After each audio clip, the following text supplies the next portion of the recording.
Hello everyone, my name is Aditya Mistry and I'm also part of the United Nations Association at Berkeley chapter. It is an honor to be in front of you all. I would also like to address various other issues that the UN, we would like the UN to work on and its successes and the progress that is needed. One of those issues is education. As a student at the University of California, Berkeley, it is a privilege to be able to say that I myself come from Berkeley. And it cannot be overstated that millions of refugees are missing out on having such an opportunity for primary education, let alone secondary education.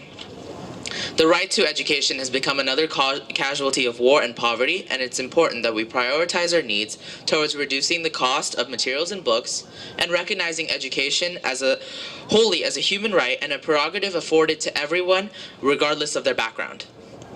We acknowledge that much has been done through the cooperation of many NGOs, civil society organizations, and the efforts of other organizations around the world, with literacy rates increasing across the board, and educational pathways opening for students where there hasn't been any before.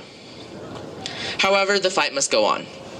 More innovative methods and policies towards improving education must be implemented, and in the past, and still today, the rippling effects of the use of microloans have helped thousands lift themselves out of poverty and thus obtain an education. However, new innovations in combating global poverty and illiteracy must be put into actual practice, so that way all boats may rise with the rising tide of universal education. Tied hand in hand with universal education is the issue of economic inequality in both a national and a global scale. Here in the US, the problem is the rising income gap, and it is the same for abroad. According to the World Economic Forum, the poorest half of the global population holds in less than 10% of the wealth around the world. And this is just an endless cycle. Children don't decide which family they are born into, and thus they are only left with the limited resources that they were given by their parents. They do not have the resources to proper health care, education, and other job opportunities. Considering the increasingly significant role of globalization, the income gap has become a more prevalent issue in today's world.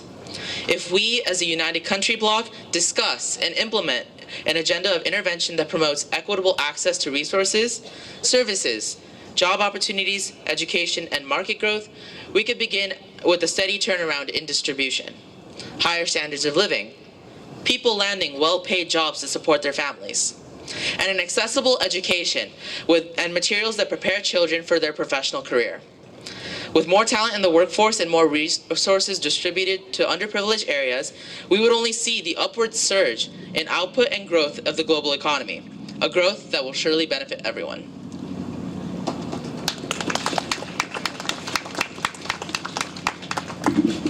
So thank you, Aditya, for just bringing us to awareness of those issues. And so, hi everyone, my name's Nair, and so we're all from Berkeley, and we're here today just to bring awareness to these issues and hopefully drive the unity towards resolving them. So one of these issues is the refugee crisis and violence.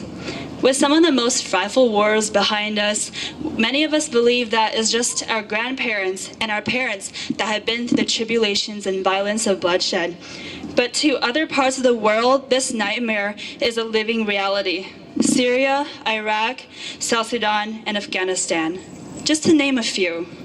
Every day, these families are living with the constant fear of being separated, of seeing their beloved homes and properties going down in flames, of losing their loved ones. It is of great horror to imagine that children as young as 3 years old must go through the burdens of blood, violence, and destruction as their first memories. These children, their families, they deserve better. Because of war, these people have lost their right to privacy, their right to education, their right to dream, and most of all, their right to freedom. And that is why we stand united today in efforts to resolve this issue. The war affects us all, whether it's through violence or terrorism. And it is with the unification of our intervening countries that change can happen. By establishing systems of protection and easy reintegration for these immigrants and these refugees while maintaining national security, lives can drastically be changed. Should we direct our attention and political capital towards resolving these issues, we can achieve a closer world of peace and allow all civilians, like you, like me, to finally dream again. While the influence of all these issues varies from person to person, from country to country, one thing is certain: it impacts us all. The one thing that distinguishes us as humanity is our ability to relate, our ability to experience the burdens that others are going through and take the problems in our own hands. The ability to feel the collective sufferings of others as if our own. But most important of all, we as humans possess an extraordinary ability and power, and that is the power of resilience. The power to see what is wrong and be able to reverse that. The power to spring back to our feet after something knocks us face down. And it is these two traits that should motivate us in everything that we do. The first capability is like our vision, our dream for a better world.